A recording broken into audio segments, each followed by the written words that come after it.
Thank you for your support. Please like, share, and subscribe to our channel. It helps us create more great content.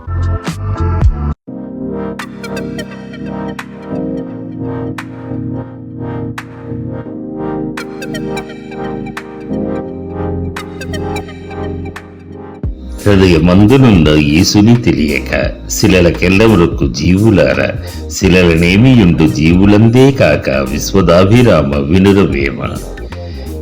మీలోనే నివసిస్తున్న భగవంతుణ్ణి గుర్తించక బయట ఉన్న విగ్రహాలను పూజిస్తారేమిటి?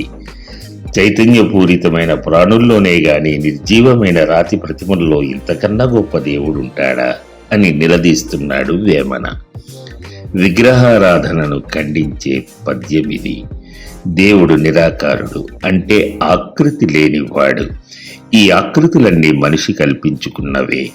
నిరాకారుని దర్శించటానికి కావలసిన ఆధ్యాత్మిక స్థాయి అందరికీ ఉండదు. ఆత్మ సాక్షాత్కారం పొందిన వారికే ఇది సాధ్యం. ద్వైతం అద్వైతాల్లో కూడా ఇదే తంతు. భావనలో అద్వైతి అయినవాడు ఆచరణలో ద్వైతి. అద్వైతం అనేది ఒక నిరూపమైన మహామీమాంస. అందరూ శంకరాచార్యుల స్థాయికి ఎదగలేరు కదా. కాబట్టి సామాన్యులకు ఏకాగ్రత రావాలంటే రూపం అనివార్యం. అయితే వేమన పద్యంలో విగ్రహారాధనను త్రోసిరాజంటున్న సందర్భం వేరు.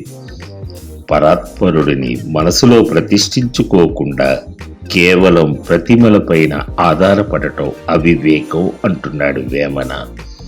శిలలో ప్రతిరూపాలు మాత్రమే, అసలు రూపాలు కాదు అని తాత్పర్యం.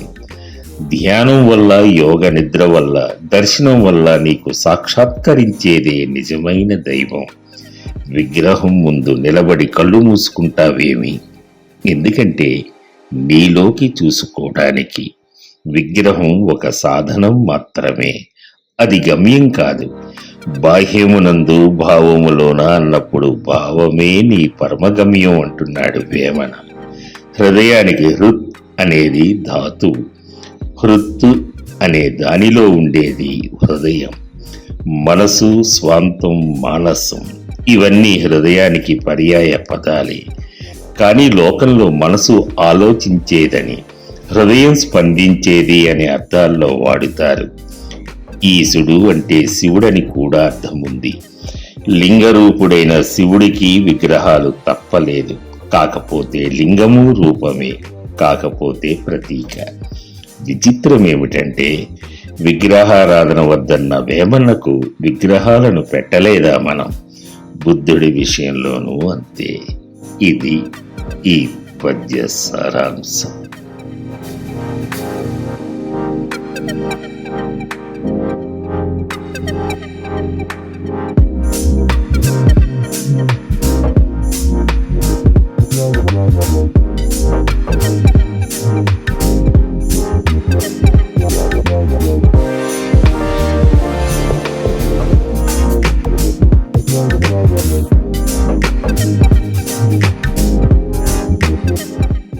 Thank you for watching. We're committed to bringing you great content, so stay connected with us. If you enjoyed this video and found it helpful, please like and share it with your friends and family. Don't forget to subscribe to our channel and hit the bell icon to get notified about our future videos.